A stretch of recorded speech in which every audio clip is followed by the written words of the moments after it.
Welcome to Let Me Fix This. Enjoy the video. You start by signing into Roblox and opening any game so the settings menu appears.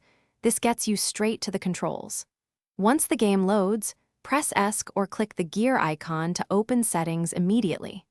Make sure you have your account password and two-factor authentication available.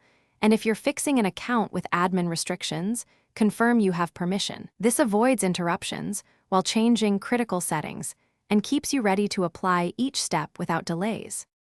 Next, adjust the critical permissions inside settings. Go to Privacy and choose who can join or message you. This matters for safety and troubleshooting. Once done, inspect account restrictions and toggle off overly strict filters only if you understand the risks, because filters block content and scripts. Then navigate to Security to enable or confirm two-factor authentication and review connected devices or active sessions to ensure no unauthorized access. These changes control access and script behavior, which often resolve. Finally, save your changes and restart the game to verify chat, friends, and in-game purchases behave correctly.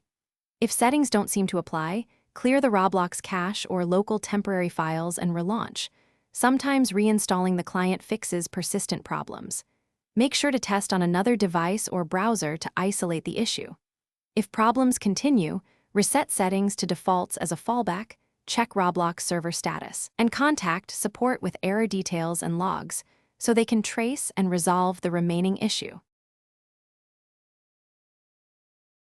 Thanks for watching. If you found this helpful, don't forget to like and subscribe.